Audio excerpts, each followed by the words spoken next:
Meus irmãos, muito boa noite. Que Jesus abençoe a todos nós, a cada lar aqui representado.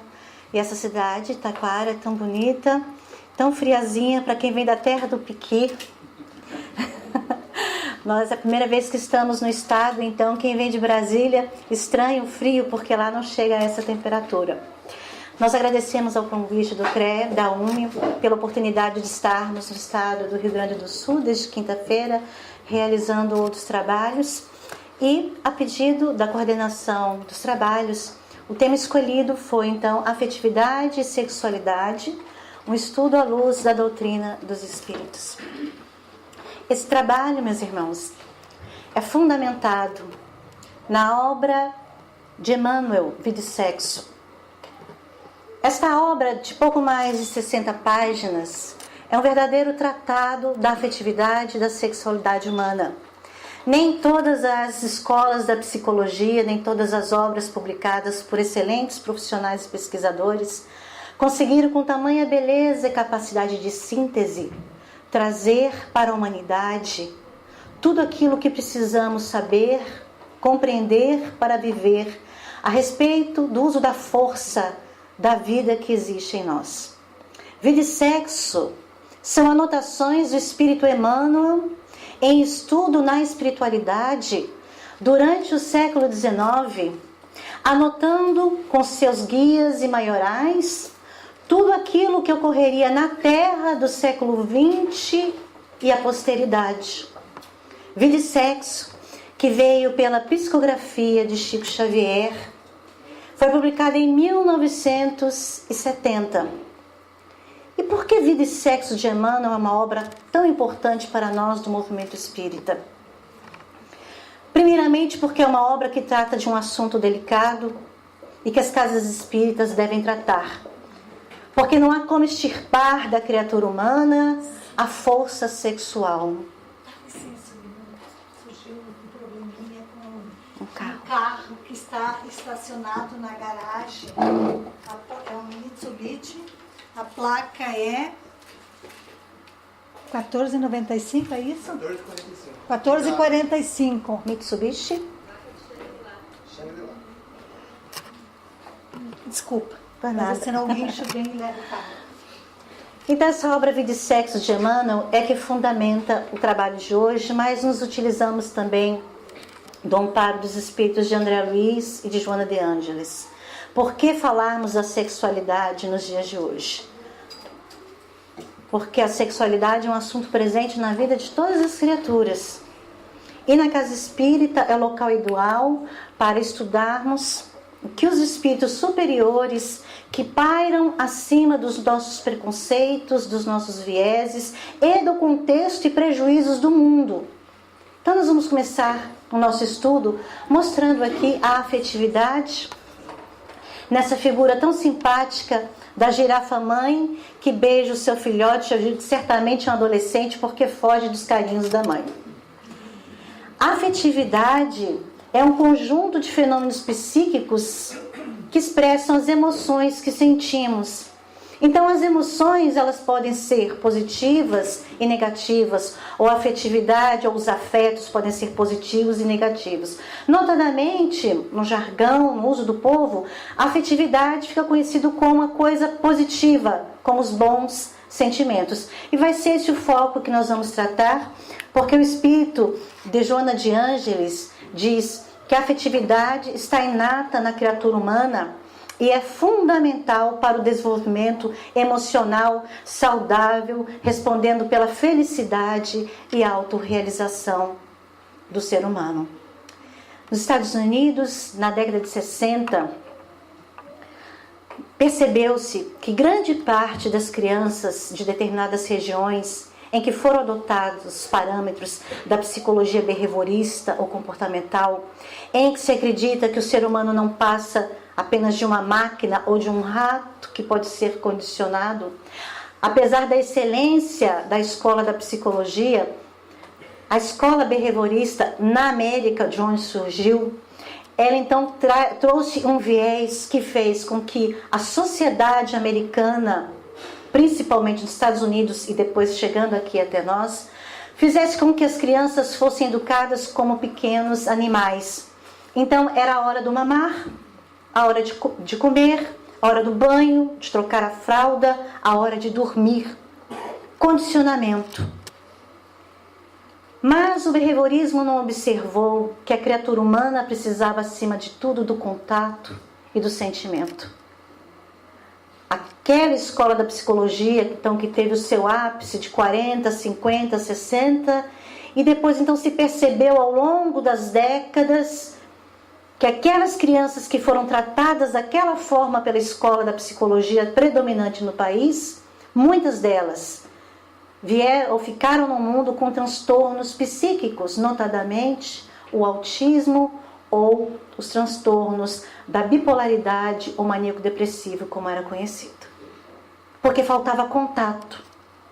Crianças que ficaram em creches durante muito tempo, em que esse parâmetro era observado, em que se cuidava da criança, mas não dava amor, não dava afetividade. Eram crianças que muitas vezes pareciam retardadas. Mas não era retardo, era a falta do estímulo do sentimento. Então Joana de Ângeles nos diz que a afetividade é da criatura humana e está em todos nós. E a forma superior de expressão dos sentimentos ou da afetividade é justamente o amor. E segundo Emmanuel, num outro belíssimo livro de sua lavra, Pensamento e Vida, no capítulo 30, Emmanuel traz para nós o conceito do que é o amor. O amor puro é o reflexo do Criador em todas as criaturas. Tudo foi criado por Deus. Então, tudo veio de um gesto de amor do Pai, que é todo justiça, que é todo misericórdia. Por isso, quando João Evangelista pregava na ilha de Pátimos e não tinha ninguém para ouvir, ele pregava aos peixes, porque eram criaturas de Deus. Por isso, Antônio de Pádua, seguidor do Santo de Assis, ele também, que era um grande orador, ele pregava aos animais e aos presos para convertê-los, porque são os doentes que precisam de médico. Francisco de Assis, o grande poetinha de Deus, ele então, no momento em que iria desencarnar, preocupava-se com as abelhas se teriam alimento, porque estava no inverno. Francisco, o Chico de Pedro Leopoldo, conversava com as suas rosas, alertava as formigas para saírem do seu jardim, porque uma chuva do mal cairia, era um inseticida. E quem ficou, Chico? Somente as subversivas. E você usou inseticida? Ah, eu usei, porque eram rebeldes. Mas ele conversava com as criaturas que eles sabiam que eram filhas do mesmo Pai. E por isso nós estamos irmanados nesse concerto harmonioso, porque a natureza ela é harmoniosa. E a criatura que destoa nesse concerto maravilhoso, universal, é justamente o homem, que foi criado simples e ignorante, e dentro da sua faculdade maior, que é o livre-arbítrio, ele então abusa e infringe as leis de Deus. E aí então São Vicente de Paulo vai dizer para nós que este amor que provém do Pai, ele também está nos seres inorgânicos.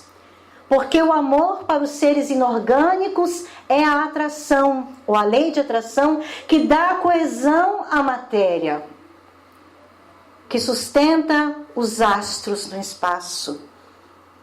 Esse mesmo amor que nos mantém vivos e que nos faz co-criadores, quando também nos tornamos pais e mães. E este sentimento maior, essa expressão da afetividade, se ela está nos seres inorgânicos, meus irmãos, ela também está nos nossos irmãos da cadeia inferior, porque está aqui nesse gesto de afeto, na família dos pinguins, que navegam por quilômetros, e na frente vai a fêmea, e quando volta, ela traz a comida para regurgitar para o seu filhote. E às vezes eles morrem. Isso é expressão do afeto. Isso também é amor. que fez com que esse veterinário criasse leões e depois os soltasse na natureza, e todas as vezes que ele vai a essa região, o bicho volta para abraçá-lo. Amor é aprendizado, e o amor nunca se perde. Ele está nos seres inorgânicos, ele está também no reino vegetal, porque a psicologia também diz, e aqueles que tratam das plantas, os grandes observadores, também observam alguns biólogos. Embora a ciência seja materialista, mas se sabe e se diz por aí que conversar com as plantas não é loucura, é um gesto de afeto. E talvez elas produzam mais, ou fiquem mais coloridas, ou mais perfumosas. E aí então, nesses seres, chegando à nossa escala, segundo Emmanuel, o sentimento do amor mais próximo do ideal divino é o amor dos pais para com seus filhos. Quando nós nos tornamos co-criadores, quando nós nos tornamos, na realidade, responsáveis por uma vida, porque pai e mãe não são aqueles que se entregam ao gesto sexual, aqueles que recebem a fecundação, não. Pai e mãe é aquele que exerce o papel do responsável, do cuidador. Então pode ser a tia, pode ser a avó, pode ser um amigo, pode ser o irmão. Aquele sentimento de amor que faz com que uma criatura se sacrifique pela outra. Esse é o amor mais próximo do ideal divino. E aí chegamos então numa das formas de expressão da afetividade, que é a sexualidade. Porque o sexo está contido no amor, mas não é o amor. O sexo pode ser uma das formas de expressão do amor. E aqui nós usamos a figura dos dois reinos. As abelhas que ajudam o processo de reprodução das plantas na polinização. Dois reinos interagindo, obedecendo ao instinto e também obedecendo à lei de Deus, porque é a lei de conservação. O sexo está contido na lei de Deus, faz parte de todas as criaturas, e ele faz parte da lei do amor, porque é uma da expressão deste sentimento. Segundo Emmanuel, sexo é espírito e vida a serviço da felicidade e harmonia do universo. Sexo está em todas as criaturas. Freud nomearia a energia inicial, essa grande energia da vida de libido. É intrínseca de todas as criaturas. E se ela sai sob a forma de instinto, ela deve então ser sublimada pela razão ou pelos sentimentos que se purificam. Sexo não é pecado. Sexo não é feio. Sexo não é engraçado. Sexo não deve ser violento, porque sexo veio a serviço da felicidade e da harmonia. Contudo, meus irmãos, a nossa força sexual exige responsabilidade e discernimento onde e quando se expresse. Quando iniciamos a produção desse trabalho, há mais de 10 anos, lá no DF, e já tivemos inúmeras casas ao redor pelo Brasil e também na Federação Espírita Brasileira, na FEDEF, foi a pedido de uma casa espírita que levou para a reunião das federativas com uma proposta. Algumas casas espíritas no DF e depois a AGE, Associação Jurídica Espírita, trouxe a notícia de que algumas casas espíritas estavam sendo processadas pela mal conduta com seus trabalhadores, notadamente pelo comportamento afetivo.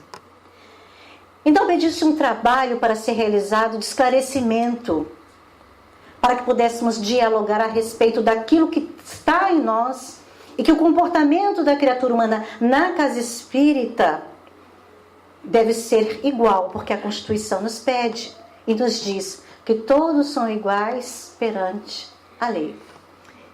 E por que a casa espírita estava sendo processada? Porque ela havia colocado para fora um evangelizador que tinha conduta homoafetiva. Então nós realizamos esse trabalho de estudo e pesquisa para daqui a pouco falarmos sobre homossexualidade, mas para falarmos primeiramente da importância do conhecimento a respeito da nossa sexualidade e de como nós temos em nossa cultura os nossos vieses, os nossos preconceitos, que vêm sendo cultivados ao longo de milênios. E a proposta desse estudo é que possamos perceber justamente isso. A energia sexual está em nós e não pode ser execrada, tanto quanto não pode ser escondida. Ela deve ser cultivada, educada, canalizada, sublimada. Porque quando chega ao ápice da sublimação, essa energia da vida que já não está mais nos órgãos físicos, mas ela se soma à mente e ao coração para a criação das grandes obras, como a arte, que produz o belo, representando o bem. No exercício da profissão, porque o trabalho é da lei e é sagrado. No exercício da profissão que vai além do sagrado em respeito e cuidado ao outro, quando um profissional se doa para a vida. E esse cuidado pela vida, no entendimento de todas as pessoas, chega também no cuidado para aqueles que dependem de nós, as criaturas inferiores. Tudo isso é sublimação da vida, sublimação da energia sexual. Porque salvar as florestas da Austrália é tarefa dos bombeiros, mas dar água ao koala é um gesto de afetividade, de profundo respeito e amor. E o sexo, então, meus irmãos, tem sido visto como algo pejorativo, é a expressão do pecado. E da nossa cultura que vem, no sentido judaico, das tradições judaico-cristãs, nós ainda vemos o sexo como pecado, como algo feio. Notadamente, o espírito investido na condição de mulher é vista como culpada pela queda do paraíso. Porque foi Eva que mordeu a maçã. E tendo conhecimento da sabedoria, foram expulsos do paraíso e como castigo, banidos do jardim do Éden. Ela levaria a marca do sofrimento porque deveria parir com dores. E ele deveria trabalhar. É uma metáfora. Porque trabalho não é castigo, é da lei de Deus. Meu pai trabalha até hoje. E o sexo, expressão do amor, não pode ser visto como pecado. Mas esse atavismo, essa tradição, que não está só na cultura ocidental, e eu peço licença para ler o que está nas leis de Manu, livro sagrado da Índia, em 1500 a.C., para percebermos que a condição da sexualidade ou da vivência na Terra, ela está restrita a muitas tradições. Durante a infância, uma mulher deve depender de seu pai. Ao se casar, de seu marido. Se este morrer, a mulher dependerá de seus filhos, e se não estiver, irá depender do seu soberano. Uma mulher nunca deve governar a si própria. Na Índia, 1500 a.C. Já Aristóteles, aquele que cuidaria de Alexandre o Grande, diria sobre as mulheres: a natureza só faz mulheres quando não pode fazer machos. A mulher é, portanto, um homem inferior. Então essa é a forma como a mulher tem sido vista e tratada, tanto no Oriente quanto no Ocidente. Porque na Índia ainda havia a tradição de que quando o marido morresse, ela deveria deitar-se com ele para também ser enterrada viva. Na Índia do século XXI, há o estupro coletivo em que as autoridades vedam os olhos para não ver. Na Síria, em conflito. Na África, na Nigéria, centenas de meninas são sequestradas para serem escravizadas sexualmente. No norte do Brasil, milhares de meninas são vendidas todos os dias, assim como no Nordeste, em Recife. Em Goiás, que segundo a Polícia Federal e a Interpol, é o estado do Brasil que mais tem tráfico humano de jovens. Então a mulher e o homem têm sido tratados como coisa. pelos seus iguais, por outros homens e por outras mulheres. Mas nós temos, meus irmãos, nos dias de hoje, a oportunidade de entendermos a sexualidade e a afetividade com um novo sentido. E este homem que viveu numa sociedade rígida e castradora, Allan Kardec, mas ele estava no século das luzes, em que a religião oficial ruía com seus ídolos de pedra e surgia uma nova deusa, a ciência. A ciência positivista que queria fatos e fenômenos e que não aceitava mais o predomínio do pensamento religioso. Allan Kardec pergunta aos espíritos: tem sexo os espíritos? E eles dizem: não como nós entendemos, porque os sexos dependem da organização. Então a centelha divina não tem sexo. Masculino e feminino é exercício de papéis, de atributos que a sociedade e a cultura exigem. Mas os espíritos dão uma segunda resposta. Há entre eles amor e simpatia, mas baseados na concordância dos sentimentos. Porque está subentendido, os espíritos fazem sexo. Não os espíritos superiores, porque não há mais necessidade do contato físico. Mas nas zonas inferiores teremos notícias de que os espíritos ainda presos à matéria sentem as mesmas necessidades. E nós podemos comprovar isso na série Vida Espiritual de André Luiz, quando André Luiz dá detalhes do umbral. No livro Memórias de um Suicida, da médium Ivone do Amaral Pereira, quando o Camilo está no vale e conta então das necessidades daqueles espíritos ainda animalizados e materializados, que se mantêm como homens e mulheres presos à carne. Em todas as contingências e necessidades da terra, permanecem nos espíritos ainda inferiores.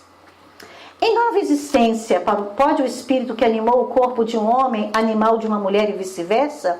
Kardec então ousa, porque numa sociedade machista do século XIX, em que a mulher não tinha o direito de voto, em que a mulher não tinha direito à herança, em que a mulher não podia cuidar dos seus bens e nem ter o direito de educar os seus filhos, caso ela fosse abandonada e recebesse o divórcio por correspondência ou representante oficial. Numa sociedade, na Inglaterra, as mulheres feias, no século XVIII, eram condenadas a irem para um convento ou a se tornarem cuidadoras dos hospitais ou presídios. Havia uma lei em Londres que determinava isso. A mulher, durante os séculos XV e XVI, em que vigorava a Inquisição até o início do século XIX, na Espanha, a mulher era condenada se tivesse uma pinta no rosto, porque poderia ser uma bruxa. E se ela pesasse mais do que 4 quilos de algodão, e é claro que ela iria pesar, ela também poderia ser queimada, porque se fosse bonita, era condenada por ter sido sequestrada. E se fosse feia, era condenada porque estava disponível. Então a nossa sociedade vem mantendo hábitos nocivos, e Kardec pergunta para essa sociedade machista que veio acumulando vícios ao longo dos séculos: será que um homem pode nascer como mulher? Pode. E será que uma mulher pode nascer como um homem? Pode, porque os espíritos não têm sexo. Mas de onde vem a desigualdade que há entre homens e mulheres em certos países? Ele pergunta. Não são iguais perante Deus o homem e a mulher? E os espíritos respondem: não outorgou Deus a ambos a inteligência do bem e do mal e a faculdade de progredir, que aliás é a nossa única fatalidade. Nascemos das mãos do Pai amoroso e o nosso único destino é ir ao seu encontro. A nossa única fatalidade é o progresso. Mas como, quando realizaremos? Isso também Deus nos faculta: o tempo e o livre-arbítrio.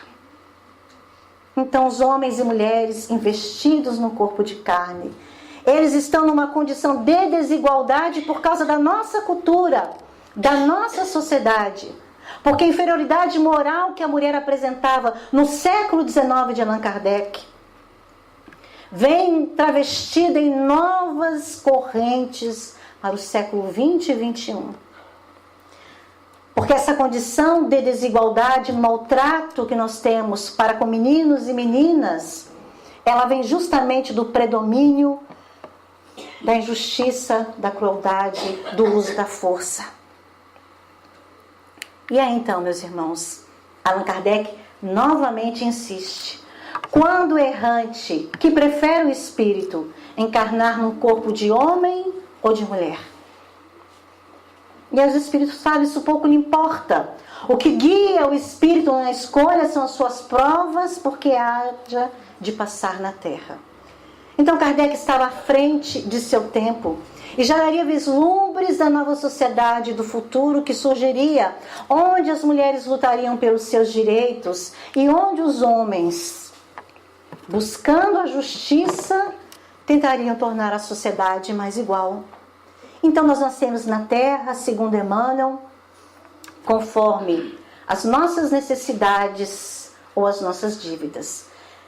Nascemos com aquilo que precisamos ou com aquilo que merecemos. Porque quando infringimos a lei de Deus, nós nos desviamos do roteiro seguro das leis morais.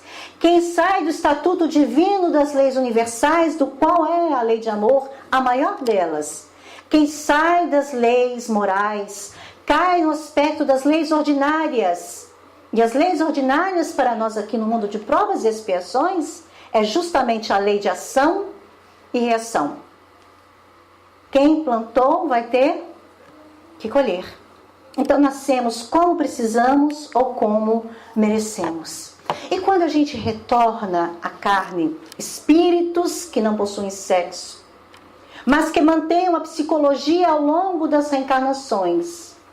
E essa psicologia permanece. E no processo encarnatório nós vamos encontrar no belíssimo livro Missionários da Luz, de André Luiz, um capítulo todo especial falando sobre o processo encarnatório. E o mentor vai dizer para nós o seguinte, da importância da epífise no concerto orgânico e na sexualidade.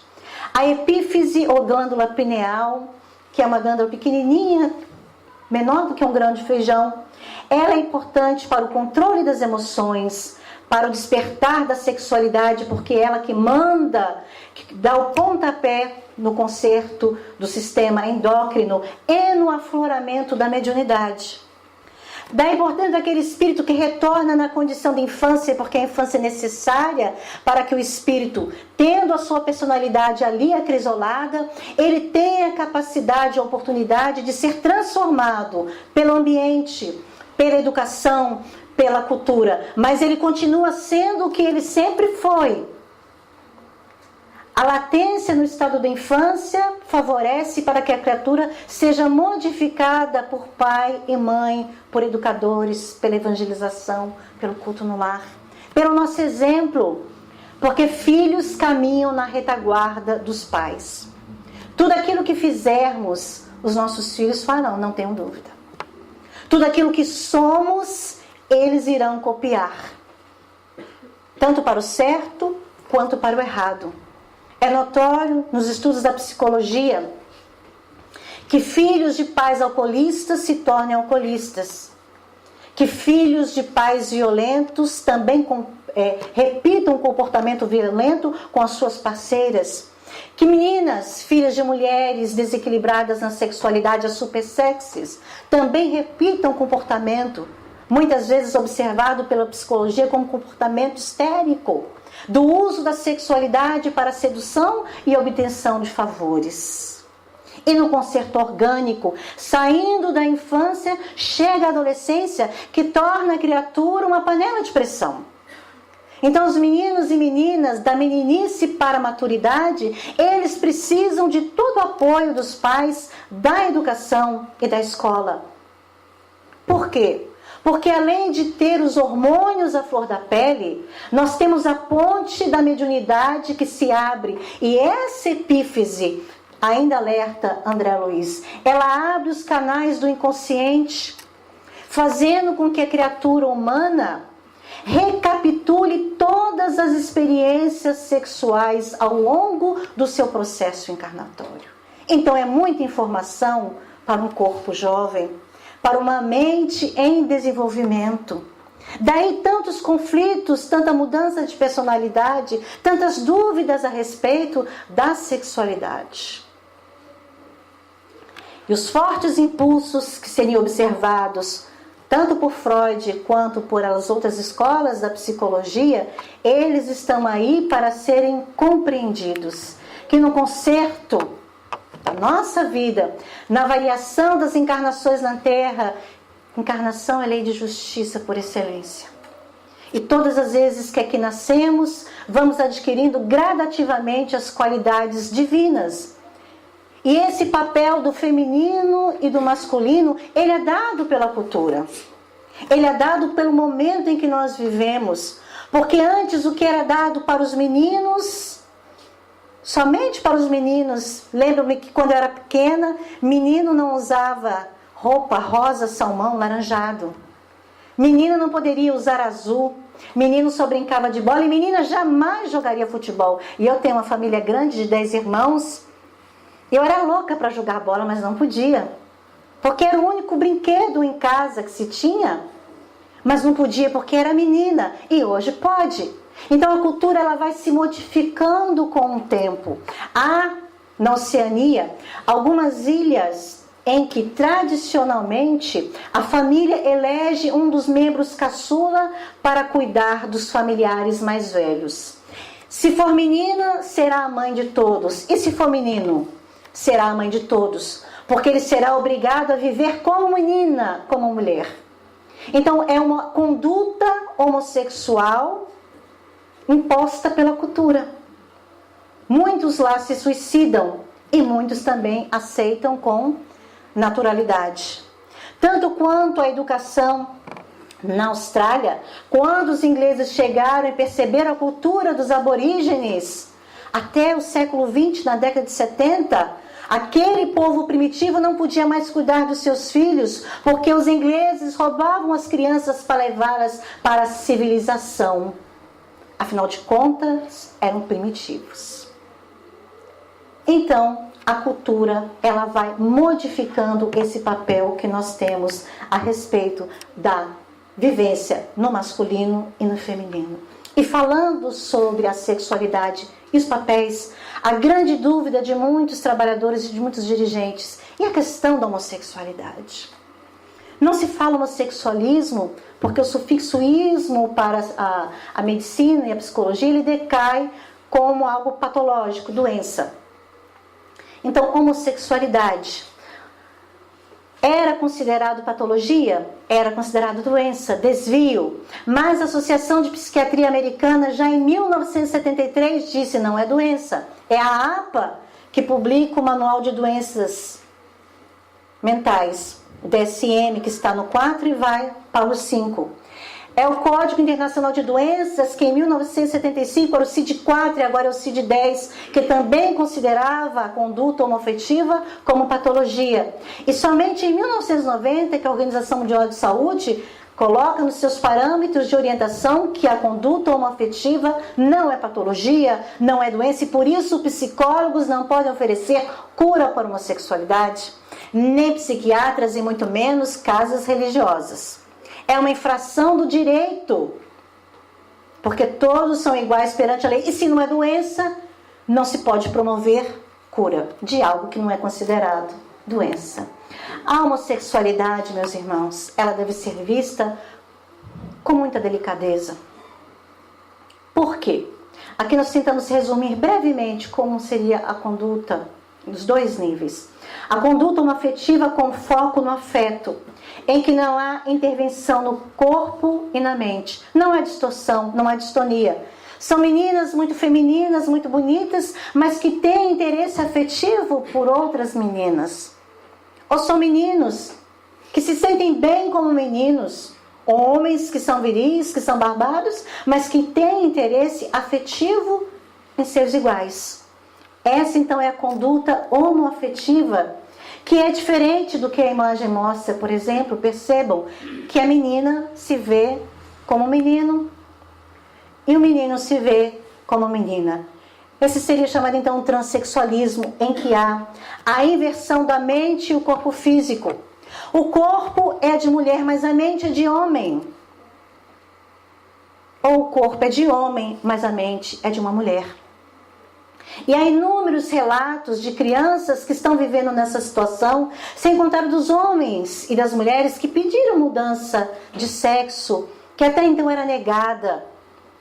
Por quê? Porque a nossa sociedade ainda não consegue compreender os estranhos fenômenos do psiquismo, mas que não é só o psiquismo deste corpo, é a personalidade do espírito que não tem sexo.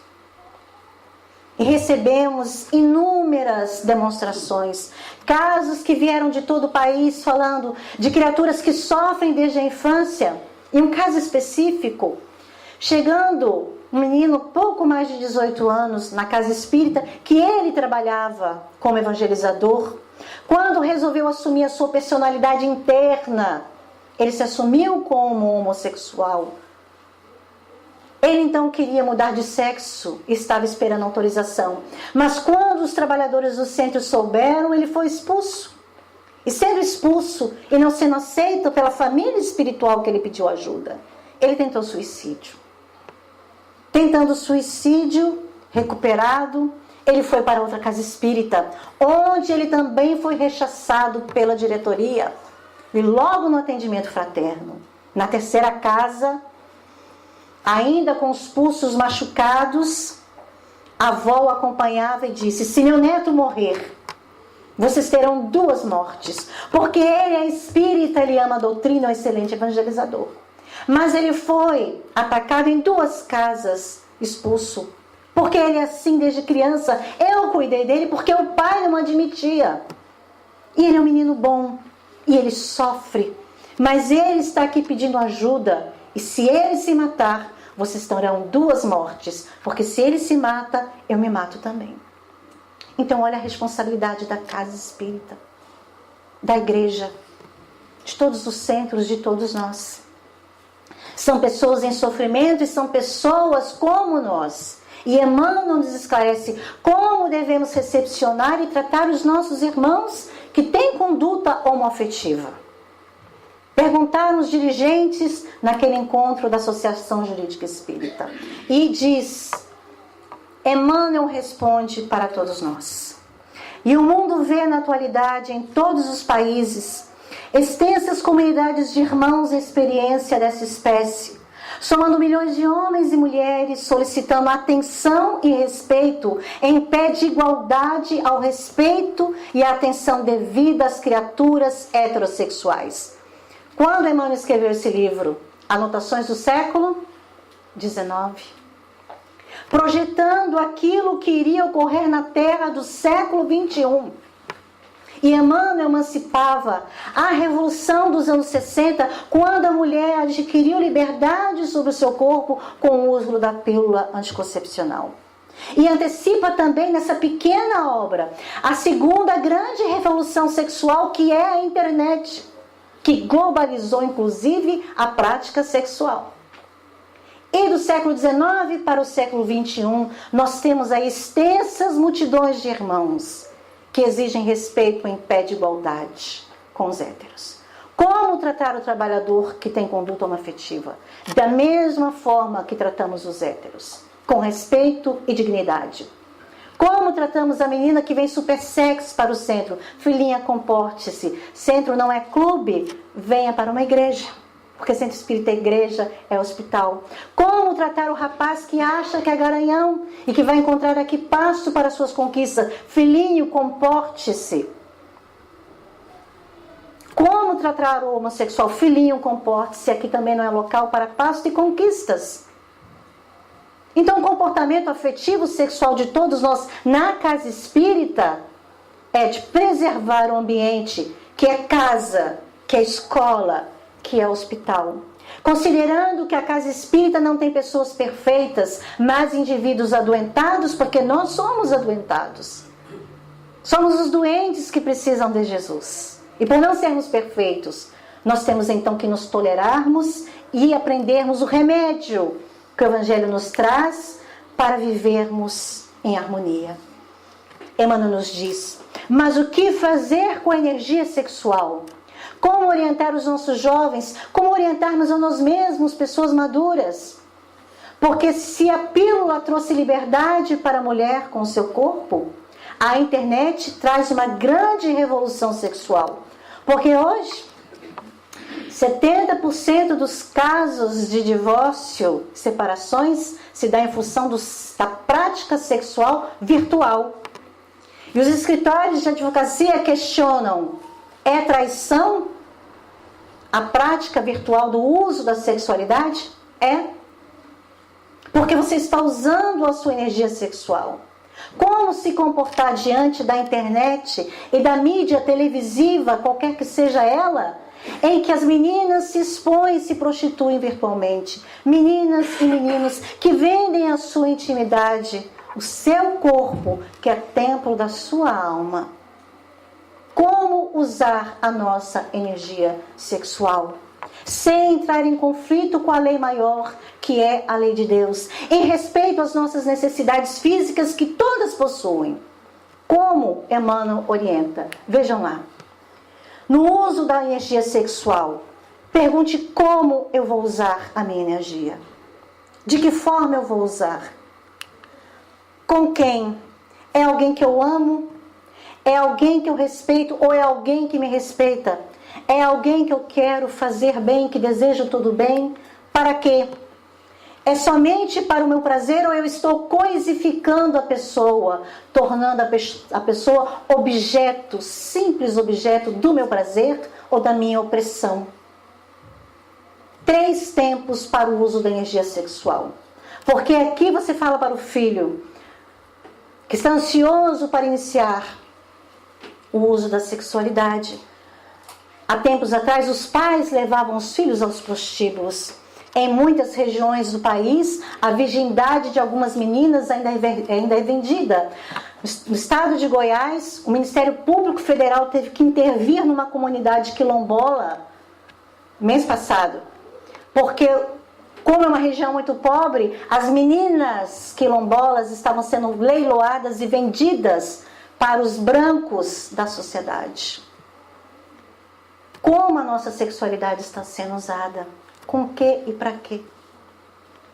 Há muitas regiões em que a prática da zoofilia, a iniciação sexual do menino com o uso de animais. Tudo isso é falta de bom senso, é desconhecimento da nossa condição de espíritos comprometidos com a lei de Deus. Quando nós tomamos consciência do que é a afetividade, que o amor é o sentimento por excelência, nós então vamos responder pelo uso da nossa sexualidade e dos nossos sentimentos. Emmanuel fala do saque afetivo. Quando nós nos relacionamos, toda vez que nos doamos sexualmente a alguém, afetivamente, quando nos envolvemos com alguém, em qualquer condição, se nós deixamos de amar essa pessoa, ou se nós desrespeitamos a lei que faz com que essas pessoas tenham se unido, quando nós desrespeitamos o coração e o sentimento daquela pessoa com quem nos envolvemos, nós estamos realizando um saque afetivo. E Emmanuel diz: nem todas as guerras que o planeta Terra já viu, nem todas elas reunidas fizeram mais vítimas do que a sexualidade mal utilizada. E nós tivemos uma primeira grande guerra que matou milhões. Nós tivemos uma segunda grande guerra e temos parte da Europa e da África em guerra. Então nós vivemos uma guerra íntima em nossas sociedades durante muitos séculos. E será que os contraventores da lei do amor, que não respeitam o seu corpo e que não respeitam o corpo do outro, será que a lei de Deus alcança esses contraventores? Porque a lei humana já está alcançando. Para as pessoas que fazem promessas e não cumprem, para aquelas pessoas que são abandonadas, a justiça reconhece o dano moral por saque afetivo. Nós já temos ações em todas as partes do mundo. Nos Estados Unidos nem conta, porque lá é o país das ações. Se a lei humana já reconhece que fazer promessas afetivas para alguém traz prejuízo moral, imagina a lei de Deus. Então Emmanuel diz assim: a justiça divina alcança também os contraventores da lei do amor e determina que se instalem nas consciências os reflexos do próprio saco afetivo que perpetraram contra os outros. Por isso nós vemos tantas pessoas solitárias. Por isso há tantas mulheres que dizem, mas eu não caso nunca, eu não acho a minha tampa. E homens também. No capítulo 5, bem-aventurados os aflitos, há o item justiça das aflições, causas anteriores e causas atuais. Então, se há solidão afetiva na minha vida, pode ser que no passado eu não tenha respeitado a lei do amor. Se eu não consigo me ajustar afetivamente com alguém, pode ser que eu esteja transgredindo a lei do amor. Desse amor que espera, desse amor que perdoa, desse amor que se resigna. E todas as vezes, meus irmãos, em que nós infringirmos a lei de Deus, no uso da sexualidade, nós seremos considerados violadores de alma. E não importa se é sexo, pornografia pela internet, porque você não sabe se aquela menina que está no vídeo, se aquele rapaz que está lá, como ele chegou naquele caminho. Se ele não está sendo escravizado, se ele não foi obrigado desde a infância, se ele não foi retirado do seu lar. Como olharmos para meninos e meninas que se expõem e que vendem a sua intimidade, a sua dignidade por um pedaço de pão, como eu vi no Nordeste, uma fila de caminhões, esperando que pais e mães levassem crianças com pouco mais de 5 anos para serem vendidas, comercializadas por um saco de laranja, caixas de leite. Como um pai transforma o seu filho em mercadoria para abutres que se utilizam de corpos, quando deveríamos olhar para as meninas e os meninos que estão lá vendendo a sua dignidade, assim como olhamos para aqueles que amamos. Porque não importa se ela está no crime, se ela foi por causa própria, a pessoa tem direito e uso da sua liberdade. Mas vejam o que diz Emmanuel: o diamante no lodo não deixa de ser diamante sem perder o valor que lhe é próprio diante da vida. A criatura em sofrimento e a prostituição, qualquer que seja ela, a venda da intimidade à prostituição. A criatura em sofrimento não deixa de ser criação de Deus, sem perder a imortalidade que lhe é própria à frente do universo. Então são irmãs, são irmãos. Poderia ser meu filho, poderia ser minha sobrinha, que é belíssima, que de repente foi arrastada do lar e levada à prostituição, porque é assim que as mentes criminosas trabalham. Há o convencimento pela vaidade, pela busca do dinheiro. Ah, mas é uma criatura em sofrimento, é uma filha minha, é um filho meu. E se não for filho, é irmão, porque todos somos filhos de Deus. E como escravizá-los, achando que eles são inferiores? Não são. Quando mantemos os hábitos nocivos da sexualidade, nós nos mantemos então no mundo sexual dos espíritos de evolução primária. E aí está o Bambam e a Pedrita, homens e mulheres da caverna. Nós que estamos aqui hoje somos homens e mulheres, espíritos conscientes, estudantes das leis de Deus. Se nós temos consciência e livre-arbítrio, nós temos responsabilidade. Não há como negar, porque as leis de Deus estão escritas em nossa consciência. Quem poderá calar a própria consciência? Nem mesmo os psicopatas. Porque se há um transtorno de grande monta, para o homem encarnado, na espiritualidade ele desperta. Leiam a obra Devassando o Invisível de Ivone Pereira para ver a realidade espiritual de espíritos que foram criminosos na Terra. Então este grupo que se mantém na primitividade são irmãos que se fixam na poligamia. E a televisão, a mídia, ela convida as criaturas ao sexo desregrado. A vivência do sexo sem amor. Há inclusive as escolas psicológicas que são todas materialistas, que dizem que sexo não tem nada a ver com amor. Então por isso o homem pode tudo e a mulher não pode nada. Ou então nos dias de hoje a mulher pode tudo o que o homem pode e a sociedade fica completamente desequilibrada. Porque quando o homem abandona o seu posto de sustento do lar, quando a mulher abandona o seu posto de luz do lar, nós temos uma sociedade em trevas ruindo. Um lar de verdade não é aquela casa bonita que cheira a perfume de rosas. Não é o carro mais caro, mas um lar é aquele abrigo. É aquele pouso que pode ser um barraco de madeira pobre. Mas desde que haja ali respeito e dignidade entre aqueles que se constituem como familiares. Que tenha por maior coluna o amor a Deus. E que tenha por teto a observância da prática da lei. Era isso que Saulo, que se tornou Paulo, pediria à sua noiva Abigail. Nós que estamos no segundo grupo, porque já estamos aqui no centro, somos cristãos. Temos a liberdade de estudar a religião por conta própria, porque o Espiritismo não tem guru, não tem guia. Então nós podemos acessar as obras na fonte e aprendermos, mas aqui juntos compartilharmos. Porque aqueles que têm sexualidade e raciocínio procuram educar por mecanismos de contenção a sua própria força sexual.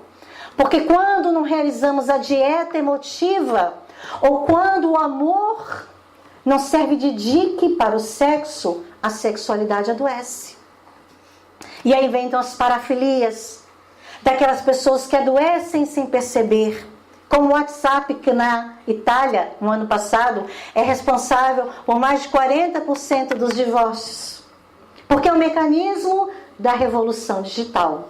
Mas é o mecanismo dessa segunda grande revolução sexual. Porque as pessoas estão conectadas nas parafilias e perversões. As meninas são convidadas a ser super sexys, a estar disponíveis. E os homens são convidados o tempo todo a ter prazer. E um prazer incontrolável que nós sabemos que não dura mais que poucos segundos. Porque o prazer verdadeiro, ele se fixa depois da comunhão física no gesto de carinho. Na ternura que ampara, no abraço que protege. Esse é o sexo que dá plenitude.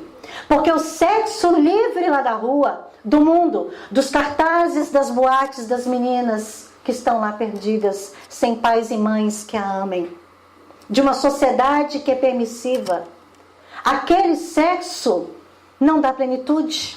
O sexo do filme, que manda que as mulheres aceitem o sadismo como algo natural e diz, o amor é cinza. Não, Djavan já disse, o amor é azulzinho. Então o amor não tem dor, porque o azul está no céu. O céu que liberta, o céu que nos fala da existência de Deus e de um Pai que nos observa e que nos espera. E uma pessoa, quando permite que o sexo adoeça dentro dela, ele vai para as perversões e para as parafilias. É quando o homem, então, vai em busca de cadáveres para a necrofilia. Ou quando o homem vai em busca sôfrega pelo corpo infantil de crianças. Ou quando o jovem acha que pode iniciar a sua sexualidade com animais, é a zoofilia. Há tantas perversões, meus irmãos. Tanto adoecimento, mas isso é dor. Dor de uma sociedade permissiva que já estava também prevista. Porque nós temos liberdade, nós temos livre-arbítrio. Mas de nós também será exigida a responsabilidade no uso dos nossos sentimentos e da nossa força sexual. Chico Xavier, na década de 40, traz a belíssima obra Libertação. E Manuel Filomeno de Miranda, em toda a sua obra, por Divaldo Pereira Franco, vai falar dos processos de obsessão vinculados também à sexualidade. Pornografia, que era antevista na década de 40 para as primeiras revistas que surgiriam na Suécia na década de 60. Mas a pornografia, à vista do nu, sempre existiu como algo artístico. Mas a venda e o comércio sexual, que fica atrás somente no mundo para a primeira indústria das armas, para a segunda grande indústria, a da farmácia, e a terceira indústria, a mais nefasta, a do sexo, porque destrói todas as famílias. E nós vivemos uma ditadura As pessoas acreditam que tudo pode estar condicionado na felicidade prática das pílulas. É o Prozac como antidepressivo, a pílula da felicidade. É o Viagra para estímulo ao prazer e o Xenical para o emagrecimento e ter o corpo perfeito. Então tudo está associado à forma. Quando nós sabemos que o mais importante do que ter e do que ostentar é sermos pessoas melhores.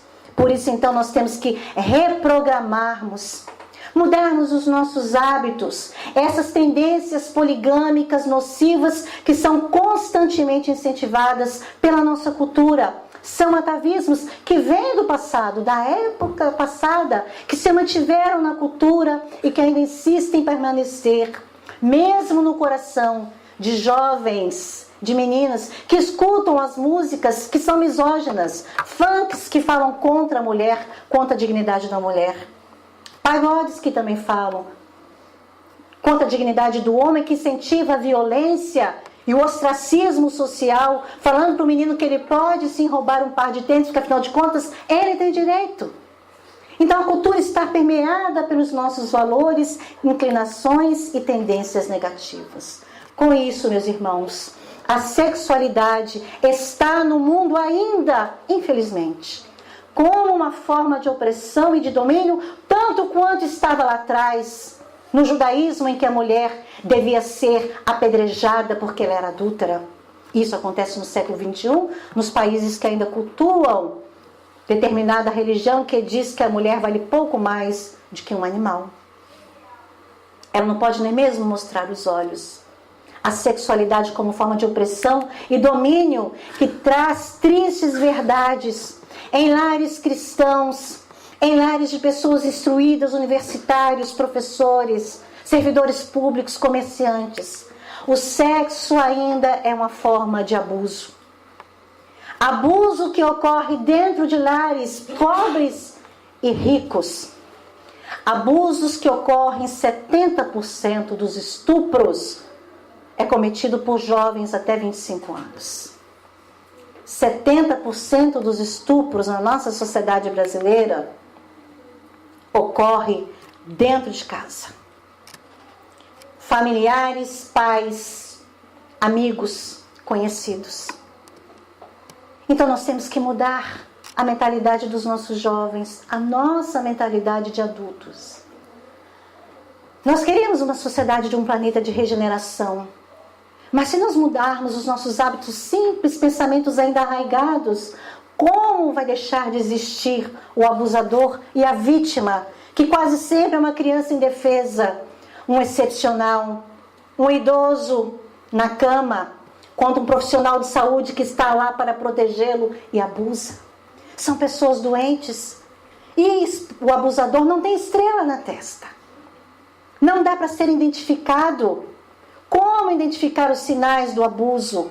Como identificar que essa pessoa está em desequilíbrio? E se eu estou em desequilíbrio? Se eu coisifico as pessoas, porque todas as vezes que eu uso da força, o uso da sexualidade, eu estou coisificando alguém. Certa vez, em atendimento no hospital público, atendíamos a uma criança de 8 anos que tinha problemas cardíacos graves. Mas todas as vezes que ela melhorava, já havia 2 anos que estava no hospital, então ela entrou com 6. Ela adoecia e falava: tia, eu não quero ir para casa. Olha, eu estou com febrinha. Tia, não me manda para casa não. Tia, eu posso morar com você? Porque é o pedido de todas as crianças que se sentem desamparadas. E naqueles 2 anos que a criança esteve internada no hospital, somente a mãe ia visitá-la. E as psicólogas estagiárias mais jovens nunca prestaram atenção no que a criança estava falando e por que todas as vezes que ela tentava ir para casa, ela adoecia para não ir embora do hospital, até que um trabalho de supervisão detectou que aquela criança era vítima de abuso pelo próprio pai.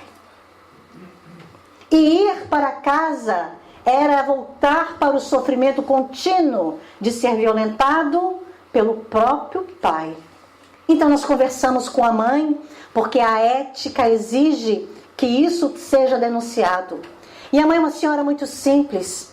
Em várias entrevistas, ela negava tudo. Mas numa terceira e numa quarta, ela chegou roxa de espancamento. E nós então conseguimos conversar com ela. Mas o que ocorre? Você sabe que seu filho tem sinais de abuso? Exames detectaram que tinham fissuras anais de longa data. E ela disse: eu acho que eu sei, mas você ainda se mantém ao lado desse homem que te violenta e que violenta o seu próprio filho. Ela diz: mas ele é o meu homem. Então muitas vezes pais e mães acobertam o abuso porque é um filho. E a vítima fica em sofrimento constante, porque para uma criança que é vítima de abuso, é muito sofrido detectar que aquele que muitas vezes protege também machuca. E se há prazer durante o abuso, aí a coisa se complica ainda mais. Porque vem a culpa, porque a criança não sabe que muitas vezes o prazer associado é uma coisa mecânica. É a culpa da vítima que prossegue para a maturidade. Homens e mulheres em sofrimento psicológico, com os desvios que a sexualidade pode apresentar, busquem ajuda. Busquem auxílio dos terapeutas, porque Deus colocou a medicina, a ciência na terra para auxílio dos homens. A psiquiatria, porque há medicação, controle, porque muitas vezes é um vício perturbador. A psicoterapia de profissionais realmente responsáveis e equilibrados, que acreditem que o sexo deve estar vinculado ao amor, porque nós não somos animais, já passamos dessa fase. Emmanuel nos diz que tanto quanto o dique precisa erguer-se na defensiva constante do governo das águas, o amor, em permanente vigilância, deve frenar os impulsos da emotividade. Então nós temos que buscar, meus irmãos, o equilíbrio. Se eu sofro de um descontrole afetivo sexual, eu devo evitar o primeiro contato da internet, dos programas lascivos que estimulem a sexualidade doentia, e buscar a ajuda dos remédios, da psicoterapia e a terapêutica espírita, do conhecimento, do evangelho, dos passes, da água fluidificada e também da desobsessão, porque juntos podem estar elementos espirituais arraigados do passado encarnatório das famílias e também a influências espirituais daqueles que foram comparsas no passado, fiscalizando os nossos próprios desejos, tendo o pensamento acalentado a expressar sem ação. O trabalho dignifica o homem. Mente vazia, oficina do pecado. Mãos operosas, trabalho de recuperação do corpo e da alma. Nos transformaremos naquilo que nós desejamos, ou anjos ou demônios, sabendo que somos homens e mulheres que vão deixar o corpo na carne, mas que vão prosseguir pela eternidade, talvez em novas oportunidades ou um retraimento espiritual, porque Deus também permite que nos fixemos na sombra. Mas haverá um dia em que haverá pranto e ranger de dentes, e não bastará dizer Senhor, Senhor. Nós temos que buscar o Cristo em nós, nesse amor que dulcifica as nossas almas, neste amor que verte do coração do Pai de misericórdia para todos nós. Então o sexo desregrado tem cura, mas a cura está no amor. Jamais o sexo pode estar dissociado dessa força máxima da afetividade. E Emmanuel então encerra para nós, dizendo que para o sexo não deve haver proibição, mas educação. Não pode haver abstinência imposta, porque não se pode castrar as pessoas, mas emprego digno, com devido respeito aos outros e a si mesmo. Não pode haver indisciplina, mas deve haver controle. Não impulso livre, porque não somos animais, mas seres conscientes. Daí, portanto, a responsabilidade.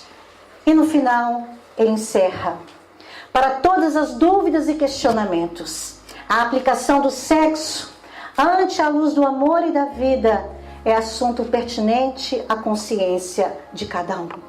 Mas se nós temos a doutrina, E se nós temos o Evangelho, nós temos então a luz em nossas vidas. E fazermos do sexo o uso da afetividade para aprendermos a nos amar como Ele nos amou. Nós encerramos desejando que todos retornem aos seus lares com as bênçãos de Jesus. Muito obrigada.